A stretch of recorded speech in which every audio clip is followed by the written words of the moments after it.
The 2026 midterm season is off to a terrible start for the Democrats. In fact, last night's primary results were so bad for the Democrat Party that CNN declared that it was a warning shot. Take a look. For some final thoughts on this election night, what are you thinking? California Democrats, this is a bad night for you. You've had weak candidates. And on the other side of the ledger with the Republicans, these are also candidates that, generously speaking, should not be performing as well as they are, and yet they are performing well. And this is a warning shot for you. Look, I think Karen Bassett's an embarrassing performer for an incumbent mayor. If Mr. Pratt does not win this tonight, if he doesn't make it to the final runoff, she should still be embarrassed. Message sent by Los Angeles voters: the Democrats suck, and they need to do something to fix their city. Karen Bass won tonight and lost the argument, and Spencer Pratt has won that. He's not likely to win in the general, though. What do you think? I'm going to zip over to Iowa, where the news for Democrats, I think, was better tonight than what we're seeing out of California. I mean, that last part says it all, right? The fact that they wanted to cut away to Iowa really underscores just how bad the Democrats did in California. Now, unfortunately for the rest of us, they are still counting their votes. Some estimates are saying it may be as long as 10 days. Quite frankly, that is an embarrassment. There are many third world countries that count their ballots a lot faster than California. Yet, as of the making of this video, Steve Hilton is in the lead, leading Becerra by 3 percentage points. And this was a shock to a lot of those in the establishment, a shock to those in the Democrat Party, you know, the elite pundits, because according to the polls, Becerra was supposed to be in the lead here. If you take a look at the polls within the last week, Becerra up 6, up 4, maybe a tie. There was one outlier that said Hilton was going to be up 1. So these results are definitely not what the establishment was expecting. And even on MS Now, Steve Kornacki admitted that at this point in the race, with all the ballots that have been counted, and when you take a look at the remaining ballots and where they're coming from, it would take a ballot dump in the middle of the night for the Democrats to catch up to Hilton. Take a look. Or it's just going to have to be such a flood of Democratic ballots coming in after, being tabulated after election night or into the wee hours this morning that would just lift both Democrats over Hilton. That's increasingly what it needs to be for Steyer. Now, even though only 56% of the votes are counted, I think it is safe to say that this truly is a red wave election in California. Let's just compare the primary results this year to the last time there was a primary, which would have been in 2022. And if you take a look, Steve Hilton, again, right now, 56% of the vote counted. Steve Hilton has 1.3 million votes. Compare that to 2022 when the Republican, Brian Dahl, had 1.2 million votes. So Hilton, even though barely over half of the votes are counted, he is ahead by 134,000 votes. So a huge turnout for Republicans this year. Now, look, I know a lot of you also live in California, and a lot of you are going to be saying, well, hey, Daniel, in California, last time there were a lot more Republicans in the primary. So didn't those Republican candidates just split the vote? Well, that's actually not the case, because again, even though only 56% of the vote is counted so far, if you combine all the Republicans, the two Republican candidates, that is 1.95 million votes. In 2022, the full results was 2.47 million. So even though there is 45% of the vote remaining, it is clear to everyone that the Republicans are going to totally outperform the results in 2022. Right now, if you take a look at the percentage of the vote share so far, it's 39.1%. So in other words, Republicans turned out 5 percentage points stronger this time. So even though there were 14 Republican candidates in 2022, altogether, they're going to have fewer votes than the two main Republican candidates this time. Again, I don't know how you can look at that and not say something is going on here. This looks like a red wave. And if Republicans are this ginned up, this excited during the primaries, you can only imagine what turnout will look like in the general election during the midterms this year. And even though it is crystal clear that we are witnessing a red wave election cycle, the mainstream media is already trying to spin this. Just take a look at the headline that Politico ran this morning. Becerra and Bass surge in California as anti-establishment fever breaks. Karen Bass advanced to a November runoff, while Xavier Becerra was in position to make the runoff in the governor's race in early returns. Well, that is an interesting way of saying the Democrats barely hung on here. Becerra, maybe making second place. They're not even going to mention Steve Hilton, the Republican, the one that no one expected to be on top, especially when you consider all of the polls within the last week. I mean, let's just take a look at the exact moment when Steve Hilton took the lead in California. Just pay attention to John King's reaction here. Are Republicans in California. It's been a long time since we've been talking about Republicans in California, but at the moment, 38% of the vote in, 58 votes. Mr. Hilton has now pulled ahead as we're having this conversation. So Steve Hilton ahead by 58 votes, again, 26% to 26%, Steyer at 20% if you round that up. We've got some counting to do, Laura, before we figure out, do we even know tonight definitively who the top two are? We'll see.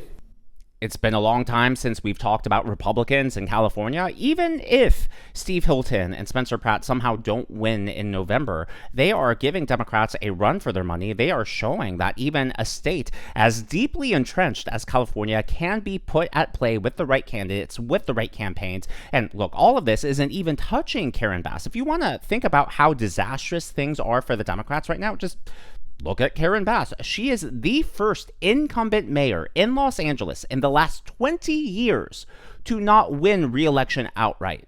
Yeah, since early 2000s, every incumbent has easily won re-election, yet she has to go into a runoff, presumably with Spencer Pratt. I mean, this is an embarrassment for her. This is an embarrassment for the Democrats, yet Politico somehow wants to act as if Becerra and Bass making the runoffs is the huge story of the day. Give me a break. Even on MS Now, they were saying, oh, we were so caught off guard by Spencer Pratt. No one saw this coming. Who could have seen this online phenomena becoming a real life thing?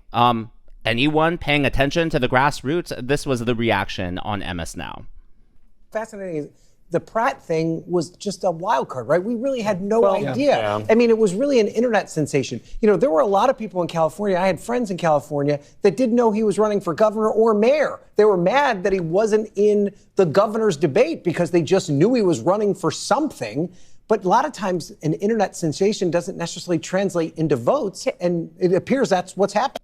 And don't forget, if you missed it, one of my videos a few weeks ago was about how there have been leaks from inside Karen Bass's campaign. This has been confirmed by at least two sources that Bass does not want to run against Spencer Pratt at all. She's actually worried about him, and she was hoping that Raman would have went to the runoff with her because she thought that she could have beat her. But she's not so sure about Spencer Pratt. And again, Spencer Pratt is not technically running as a Republican. He's running as an independent. So you never know how that could change the game, how that could factor into people's decisions in California. And Spencer Pratt, when asked about his thoughts on the next 5 months, he seemed really confident. This was his reaction last night.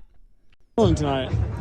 Well, obviously God wanted 5 more months of me exposing all the failures of our mayor. So it's going to be a fun ride. I hope she's ready. Are you ready? I mean, I was born for this, clearly. And I think CNN definitely sees the writing on the wall. Of course, it was that first clip where they said, oh, this is a warning shot for the Democrats. But take a look at the framing in this article. I think it's really interesting here. So still, roughly 3 in 5 voters in Los Angeles sought to out their mayor on Tuesday in the primary, in which candidates don't have party labels. So that's really interesting to me that they viewed this, that they're framing this as 3 in 5 voters voting against Karen Bass. And if that really is the case, is it possible that a lot of Raman's support will actually break for Spencer Pratt instead of going to Karen Bass? Is that why they voted for Raman in the first place? I think that's a very fair question to ask. And again, on CNN, they've been running pieces on how Democrat voters are actually turning their backs on Democrat candidates to break for Spencer Pratt. As a Democrat, are voting for Spencer Pratt. Yes, sir. Why is that? I do like his approach for the homelessness. As a person who used to be homeless myself, I was rendered the services that he's talking about. I was able to change my life, 10 years sober with no alcohol and stuff like that. So his approach is really good. I do think it's fair for him to go off with the runoff with Karen Bass. This way both of them can go ahead and prove to me why they deserve my vote.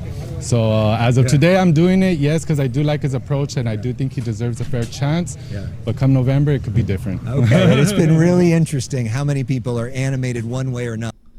And it's not just Karen Bass who's worried about Spencer Pratt. It is very clear that The propagandists over at MS Now are panicked as well. They were covering Spencer Pratt's victory party last night, and, well, they cut away from the party when they unintentionally found a lot of strong supporters for him. But before we get to that, I would like to show you the members of today's Governor's Club. They are Susie W. Again, thank you very much. Very gracious. Moon Fairy 11, Peach Saints Graffette, Kathleen Ide, and Jeremy 2001 Happy. These are people who give tips and super thanks to the channel. I'm glad that you're here, and I'm glad that you enjoy. Well, enjoy this. This is MS Now running away from Pratt's election results party. I think the fact that they had to run away and flee like they were scared, that says everything you need to know. Because he's speaking out against communism and socialism, and it is a real big problem in our cities, especially in LA where it's turned to crap. It's not an accident. They're doing it by design. Karen Bass wants to destroy our city, and it's nice to see someone like Spencer Pratt. I can simplify it because those buzzwords are like they melt the brains of like left, leaning people. So let's just say it this way: he doesn't want a human feces to be a part of your life. Yeah. He doesn't want homeless children outside. Totally. Homeless Thank people you. Outside. Oh, you didn't like that. She ran away. He doesn't want homeless people outside of the elementary schools having sex with their own hands in front of the children. We appreciate you. We've talked a lot about the homelessness. Thank you. All right. Listen, don't Liz, appreciate you, ma'am. I got it. Thank you for navigating that so well. No, we can. He seems I just want to shout out June Cutter, the chief of staff of Spencer. She's incredible. Thank you. Okay, Hallie, all I will say is that clearly they're taking a few shots. They're feeling good out The here. margaritas are flowing there at Don Antonio's. Perhaps, I don't know for sure. Really suspicion. Liz, thank you. So yeah, when you take all of that together, whether it's CNN claiming that last night was a warning shot, or even on MS Now when they said, oh, we really had no idea, to there. They were cutting away from actual people, voters in Los Angeles. Instead of broadcasting the news, instead of doing street interviews, they chose to cut away. I think that right there tells you just how scared they are of both Spencer Pratt and Steve Hilton. As always, though, all of this is just my analysis and commentary. That's what's happening in the world of politics from my point of view, and I would love to hear from you. So what do you think? Do you think Hilton and Pratt actually stand a chance in November, or do you think this is just hopium and copium from people on the right side of the aisle? Let me know your thoughts, your predictions, your comments down in the comment section below, and of course, as always, the most important part is why. Don't just let me know your prediction. Let me know why you believe that.